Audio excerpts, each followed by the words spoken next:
আমরা এখন যথার্থতা বা ভ্যালিডিটি নিয়ে আলোচনা করব।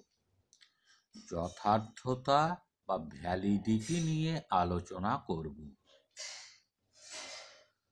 আধুনিক ধারণা অনুযায়ী কোনো অভিক্ষা যতটুকু সার্থকভাবে অভীষ্ট মানসিক বা শিক্ষাগত বৈশিষ্ট্যকে পরিমাপ করতে সক্ষম হচ্ছে, তাই হলো তার যথার্থতা। আধুনিক ধারণা অনুযায়ী কোনো অভিক্ষা যতটুকু সার্থকভাবে অভীষ্ট মানসিক বা শিক্ষাগত বৈশিষ্ট্যকে পরিমাপ করতে সক্ষম হচ্ছে, তাই হলো তার যথার্থতা। এখানে দুটি কথা বিশেষভাবে লক্ষ্য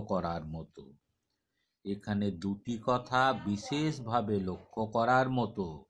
কি?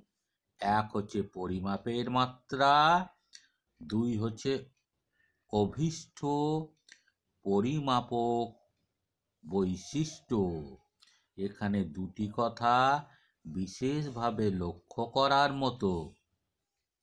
এক হচ্ছে পরিমাপের মাত্রা, দুই অভীষ্ট পরিমাপক বৈশিষ্ট্য। তাহলে কি হলো?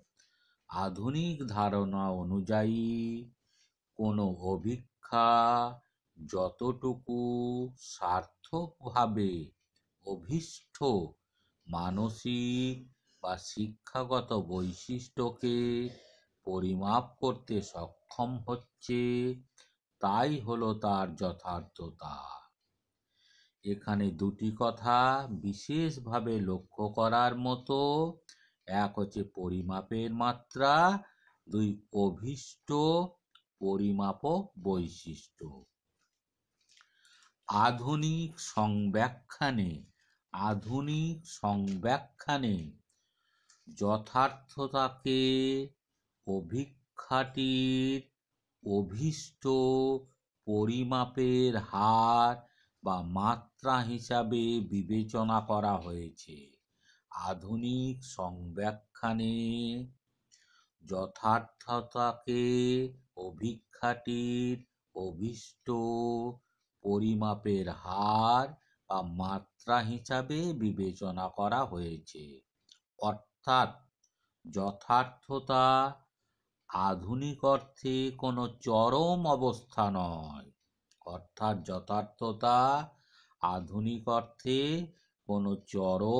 অবস্থা নয়। এই ধারণা অনুযায়ী একটি গাণিতিক যুক্তি পরিমাপক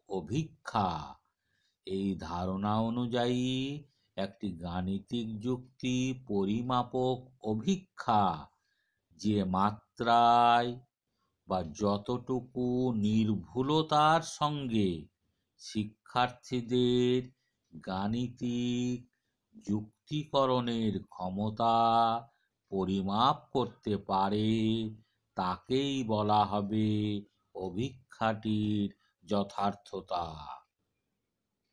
তাহলে কি হলো?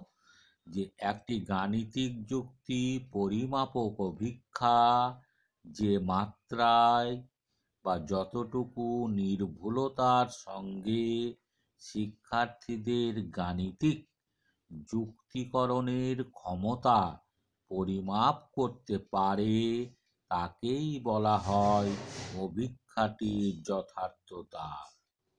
সুতরাং সংক্ষেপে বলা যায়, যথার্থতা হলো অভিক্ষার যৌক্তিকতার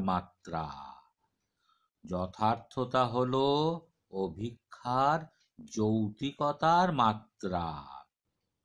যে সূচক দ্বারা অভিক্ষার এই যৌক্তিকতার মাত্রা প্রকাশ করা হবে, তাকে বলা হবে যথার্থতার সূচক। তাহলে কি হলো? যথার্থতা হলো অভিক্ষার যৌক্তিকতার মাত্রা, যে সূচক দ্বারা অভিক্ষার এই যৌক্তিকতার মাত্রা প্রকাশ করা হবে তাকে বলা হয় যথার্থতার সূচক।